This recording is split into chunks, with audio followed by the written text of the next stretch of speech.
Alors, bonjour Antonin. Première question, est-ce que tu peux te présenter?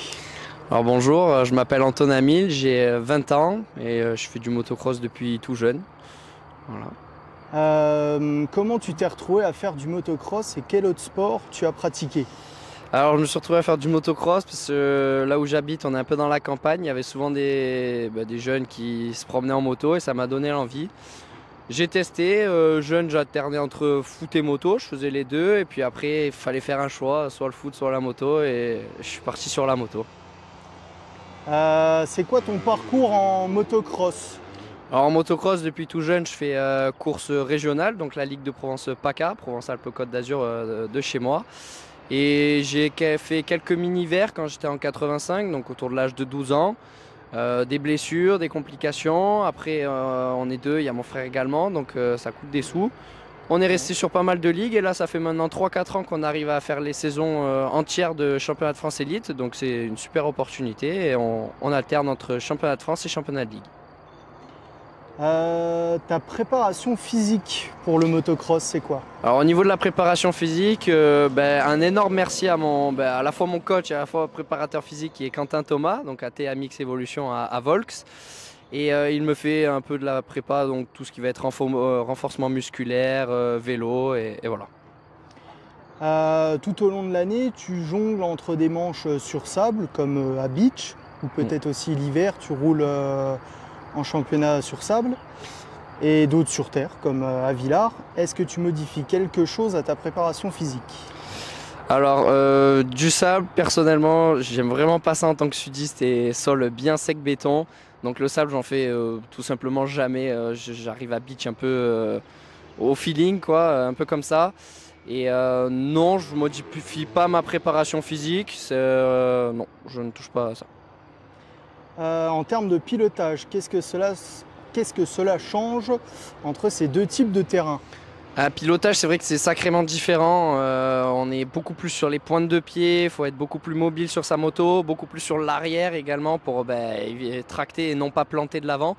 Donc il y a beaucoup de choses à modifier, ce qui est pas forcément évident quand on passe de la terre au sable d'un coup. Mais voilà, c'est une autre discipline et il y a d'ailleurs un championnat de France de sable exprès, donc voilà. Euh, tu as parti- par- Tu as participé également à des courses d'endurance. Comment tu gères ce genre de course? Les endurances, quelque chose qui me plaît. On a testé ça, j'ai testé ça avec un collègue, Kylian Arena. On s'est régalé dès le début, ça nous a pris au jeu. C'est quelque chose de beaucoup plus détente, c'est sur le temps, donc il y a beaucoup de roulage, on s'amuse bien. Et donc ouais, c'est quelque chose qui me plaît. Et physiquement, ça doit être assez dur à gérer. Tu as modifié aussi quelque chose dans ton... Physiquement, au niveau de la préparation, bon, une fois de plus, on ne change pas forcément la prépa, parce qu'à la base, on spécifie plus au cross. Mais forcément, on gère un peu plus son effort. Là, on n'est pas sur 30 minutes à tout donner à fond. On va essayer de partir fort quand même pour se faire sa place. Après, un peu plus être en mode gestion. Et c'est quelque chose qui me convient bien parce que je suis pas un pilote agressif. Je suis plutôt coolé sur la durée. Donc, c'est quelque chose qui me va bien. La chute et les blessures font partie de ce sport. Comment tu gères cela? Malheureusement, oui, dans tout sport, les blessures peuvent arriver. Niveau des blessures, j'ai été malchanceux entre guillemets plus jeune. J'ai eu fémur, les croisés. Les croisés, c'était vraiment pas compliqué. Donc derrière, il faut arriver à revenir. Quand on voit qu'on se battait devant, qu'on revient, qu'on est un peu à la ramasse, il faut arriver à se remotiver. Mais on se bat et quand on revient au top comme on était avant, c'est toujours un plaisir. Là, je suis épargné ces derniers temps, des petits pépins par-ci par-là. J'ai eu une entorse, mais rien de bien méchant. Donc ça va, ces dernières années, je n'ai pas à me plaindre. Est-ce que tu as une appréhension particulière quand tu remontes sur la moto après une blessure? Appréhension particulière, quand j'avais eu les... Dès que c'est une fracture, on va dire, pas forcément, parce qu'on sait que c'est consolidé, c'est bon, on peut repartir. Après, dès que c'est entorse, c'est quand même beaucoup plus compliqué. On est plus vigilant, on se dit, moi je sais que quand j'ai eu les croisés, quand je tape la jambe au sol, ah, est-ce que le genou va tenir? On a une petite appréhension, on va dire pendant un mois, 2 mois. Après, ça passe vite et une fois que c'est passé, on continue à travailler. Ta convalescence, comment elle se déroule? On sait que les professionnels ont toute une équipe de médecins et autres qui les suivent au quotidien. Et toi, comment ça se passe? Ah, nous, c'est pas le même délire, c'est beaucoup plus tranquille. Ouais, classique, vraiment du repos, pas faire d'efforts, pas faire de faux mouvements. Voilà, on est vigilant sur ça. Et pour tout ce qui était, j'avais fait entorse cheville, entorse, enfin les croisés. Et donc là, c'était de la rééducation tout simplement, du kiné, mais rien de plus. Tu roules également, donc tu disais, en Ligue de Provence, en plus du MX Tour. Comment jugerais-tu la différence de niveau entre le régional et le national? Différence de niveau, il y a quand même un gap, mais honnêtement, on n'est pas à plaindre en Ligue de Provence. On a vraiment de très bons pilotes qui roulent devant. Donc on est toujours là à se tirer la bourre, c'est super pour nous entraîner pour le championnat de France. Là où la différence va vraiment se faire, c'est surtout sur les terrains qui sont beaucoup plus techniques en championnat de France, avec souvent du relief naturel, comme ici à Villars, où on a vraiment de bonnes descentes, des bons trous, des bonnes ornières, ce qu'on ne retrouve pas forcément en Ligue de Provence, avec des pistes plus plates, moins creusées. Donc les différences se font surtout au niveau des pistes. Après, en termes de niveau, on a de très bons pilotes. D'ailleurs, dans ma ligue, des pilotes qui font tout le France avec moi ici. Donc on a du bon niveau, on a de quoi faire. Tu roules aussi avec ton frère. Est-ce que vous vous donnez des conseils de pilotage ou autre? Ah oui, oui, je roule avec le frangin, donc forcément on essaie de se donner des tuyaux. Voilà, l'avantage c'est qu'on n'est pas dans la même catégorie, donc celui qui roule avant peut voir les traces qui ont évolué, on peut échanger là-dessus, donc faut tirer profit de cet avantage. En sport auto, le simulateur a une grande importance pour apprendre un nouveau tracé. Comment cela se passe en motocross avec si peu de roulage sur un week-end de course? Alors c'est vrai que nous, motocross, on n'a pas de simulateur, mais niveau préparation, on arrive, on découvre la piste à pied, on essaie vraiment d'arriver sur la piste, de la connaître déjà par cœur. Et après, c'est vrai qu'il y a peu de temps de roulage. Les manches sont longues, mais les essais, ça passe assez vite. On n'a pas forcément le temps de vraiment tester toutes les traces. Ouais. Donc, faut essayer d'aller le plus rapidement possible, tester toutes les traces, à vite retrouver ses repères de où freiner, quelle vitesse arriver pour sauter un saut. Donc voilà, après, je pense c'est pareil pour tous les pilotes, donc c'est une question d'habitude. Et t'adaptes, là vous avez quoi? C'est 20 minutes, c'est ça, d'essai? On a 15 minutes d'essai libre et 20 minutes de chrono. En 15 minutes, tu as quand même le temps de voir toutes les trajectoires et peut-être adapter les réglages de la moto? Oui, trajectoire, il y a moyen de voir. Après, souvent aux essais libres, quand c'est un peu gras, il y a plus ou moins qu'une seule trace, il n'y a pas encore de bonnes traces qui s'ouvrent. C'est vraiment au chrono que les traces commencent à s'ouvrir. Et ce qui est très important, c'est le tour à pied entre midi et 2. Parce que c'est là qu'on va vraiment pouvoir analyser les trous, les traces et avoir le temps de s'arrêter sur la piste, en fait, tout ce qu'on ne peut pas faire quand on roule. Et voilà.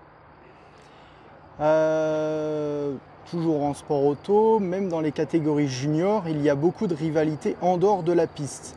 En motocross, on n'a pas forcément cette impression. Est-ce que c'est vraiment le cas? Est-ce que c'est vraiment le cas? Je pense que ça dépend pour qui. Moi, je suis quelqu'un d'assez réglo, que ce soit sur la piste ou en dehors. Je m'entends bien avec l'ensemble des pilotes. Je vois quand même que en Ligue de Provence, c'est un peu plus tendu qu'en championnat de France. On est un peu moins nombreux aussi en championnat de France, mais c'est un peu plus à la couche. Tout le monde se respecte, ce qui est parfois un peu moins le cas en Ligue, que ce soit la nôtre ou d'autres. Et là où on voit une grosse différence, par contre, où je peux en profiter parce que j'ai eu la chance de faire pas mal d'endurance, là on voit vraiment une grande différence de mentalité entre le cross et l'endurance. Où endurance, c'est vraiment quelque chose de beaucoup plus à la cool. On a l'impression d'arriver à l'entraînement, que ce soit ton plus grand adversaire, que tu te sois battu pendant 2 heures avec lui, et limite tu vas boire un coup avec lui après, quoi. Donc c'est quand même deux autres mondes. Et pourquoi il y a une si grande différence de mentalité, tu dis, avec le régional, où on pourrait croire qu'il y a un peu moins d'enjeux que sur le MX Tour? Ah oui, c'est sûr. Il y a carrément moins d'enjeux sur une course régionale que nationale. Mais je sais pas, quand on débute dans la compétition, qu'on veut gagner, il y en a qui ont les crocs, qui veulent y aller. Alors qu'en championnat de France, je pense qu'ils ont quand même beaucoup plus d'expérience, de maturité, et donc ça doit se jouer sur ça. Est-ce que tu es toujours à l'école? Oui, bon, ça fait 2 ans que j'ai terminé le bac, là, 20 ans. Je suis en 2e année de STAPS, donc Ok. compliqué de s'entraîner également. Toute la semaine les études, c'est dur de se préparer physiquement, donc on essaie de bien travailler le week-end. Après la semaine, on essaie de limiter les dégâts. Ouais, tu arrives quand même à gérer, ouais. Ah, du coup, en plus, voilà, tes études, les potes, les soirées, tout ça. Ouais, bon, moi je suis pas trop soirée, mais ouais, j'essaie de bien gérer. La semaine, c'est compliqué de s'entraîner parce que souvent on a des cours le mercredi, là où c'est un peu notre créneau pour nous entraîner. Ouais. Donc les études se passent bien, ça y a rien à dire, j'arrive à bien travailler et derrière en moto forcément ça s'est ressenti un peu cet hiver. Au début d'hiver j'étais vraiment bien, après il y a eu tout un hiver où j'ai arrêté de rouler pendant 2-3 semaines pour réviser mes examens et j'ai senti que j'avais un peu perdu, après toujours à revenir quand on roule qu'une à 2 fois par semaine. C'est compliqué par rapport à d'autres pilotes qui, certains ne font que ça, hein, c'est leur métier, Ouais. ils roulent 3-4 fois semaine, on ressent la différence sur la piste après. Financièrement, comment tu arrives à boucler tes saisons? Financièrement, c'est très compliqué. Quand la fin de saison arrive, je pense qu'on est content. Forcément, un grand merci à mes parents. Hein, c'est eux qui mettent tout, ils mettent tout leur argent pour nous. C'est les plus Donc gros sponsors. voilà, c'est les plus gros sponsors. En plus, on est deux, donc x2 niveau des budgets, c'est vraiment compliqué. Heureusement, on a quelques sponsors qui nous aident vraiment, qui sont vraiment au top. Donc je pense à Florine Moto, qui pour tout ce qui est les motos, dès qu'on a des problèmes sur les motos, ils sont toujours là pour nous aider, ils se donnent à fond pour nous. J'ai également pour les tenues une aide avec GVP Access. Pour les suspensions, des préparations suspension, on est bien aidé aussi avec Peter Germain de 442 Suspension. Et je pense également à Anthony Savary qui me fait les kits déco. Donc on a les designs des motos. Donc ça nous fait toujours un plus. Et forcément, mon entraîneur et mon préparateur physique Quentin qui se donne à fond également pour nous, qui est la présence week-end. Donc sans ces personnes, on ne pourrait pas faire les championnats entiers, ça c'est sûr. C'est très compliqué à trouver des financements en motocross. Ouais, c'est vraiment compliqué. Nous, déjà, on n'est pas trop des personnes à essayer d'aller demander à droite, à gauche. Voilà, on est plutôt discret, on est plutôt dans notre coin. Et le peu que je suis allé, j'ai osé, on va dire, aller demander un peu. C'est dur pour tout le monde, donc les aides, elles viennent beaucoup moins. Tout coûte plus cher et il n'y a pas de revenus derrière, il n'y a rien. Donc c'est vraiment compliqué. Tu fais aussi des vidéos sur YouTube où tu diffuses tes courses en caméra embarquée. C'est super cool. Est-ce que le fait d'être justement sur les réseaux, c'est quelque chose aussi qui peut peut-être t'aider à trouver plus de sponsors? Alors jusque-là, ça m'a pas aidé à trouver plus de sponsors, mais honnêtement, de ma chaîne YouTube, j'en suis très content. Alors, j'avais commencé à faire ça pour me faire plaisir. Je me suis dit, je fais une ou deux vidéos, comme ça, on rigole. Et puis ça me plaît, donc je faisais ça pour le plaisir. Et petit à petit, j'ai gagné en abonnés. Je remercie tous mes abonnés s'il y en a qui me suivent aujourd'hui. Et voilà, je les remercie, ils sont tous à fond. Souvent sur les terrains, que ce soit en ligue ou même en championnat de France, au fin fond de la Normandie, j'arrive à retrouver des personnes qui viennent me voir, qui viennent me féliciter pour les vidéos, qui m'encouragent et tout. Donc ça fait toujours extrêmement plaisir. Tu n'as jamais eu envie d'essayer de faire quelques manches du championnat d'Europe?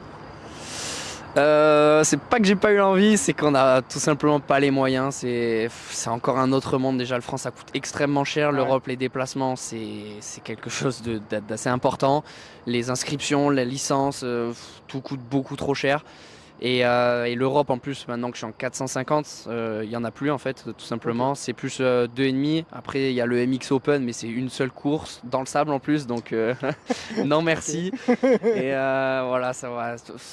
Beaucoup trop cher. Beaucoup trop cher. Et, ouais. En sport auto, il y a des filières comme Red Bull ou Ferrari, entre autres, qui misent sur des jeunes très tôt et qui les emmènent pour les meilleurs en F1. En motocross, comment cela se passe? En motocross, il y a des teams. C'est peut-être pas moins comme des filières où ça va vraiment nous emmener du début jusqu'à la fin. Mais il y a énormément de teams, que ce soit des petits teams un peu privés ou des gros teams un peu officiels comme on peut retrouver ici. Et voilà, je pense que c'est surtout là un peu la différence aussi par rapport à des pilotes un peu plus privés comme nous. On cherche un peu des sponsors qui nous aident. Et entre des pilotes où c'est un peu entre guillemets tout frais payé, forcément ça se mérite, hein, ils ont leur place là où ils sont, hein, dès qu'on roule bien, qu'on est demandé, c'est tant mieux pour eux. Et puis après voilà, les teams qui s'occupent de tout, des motos, de la mécanique et qui nous aident à nous améliorer pour aller au plus haut. Et pour terminer, est-ce que tu peux présenter ta moto, le modèle? Alors moto, moi je roulais avec donc la concession Florine Moto qui s'occupe de Kawasaki. J'ai une 450 KX 2024. Moto qui est que j'apprécie énormément. Franchement, elle est super confort, de la puissance, douce à la fois. Donc une très bonne moto, bien stable, sur laquelle on est confiant, ce qui est très important. Et voilà. Et est-ce que tu as une préparation particulière sur ta moto? Suspension, moteur? Voilà, donc sur la moto, les suspensions qui sont faites par Peter Jamin de 442 suspension. Ouais. Et là, on vient d'essayer d'amener un peu plus de peps en bas, parce que c'est ce qui manquait un petit peu à cette moto, avec Jérôme Sali de SR Motorsport, donc qui s'est occupé de me faire une reprogrammation, on va dire, du moteur pour qu'elle ait plus de force en bas. Ok, d'accord. Et ça, c'est tout nouveau, on va le tester ce week-end. Ok, super, Voilà. Bonne nouvelle. Donc à voir ça dimanche matin à la première heure, quoi. Exactement. Eh ben, merci beaucoup Antonin, merci pour ton temps. Et puis on te revoit tout au long du week-end sur la piste. Eh ben, super, merci, à demain.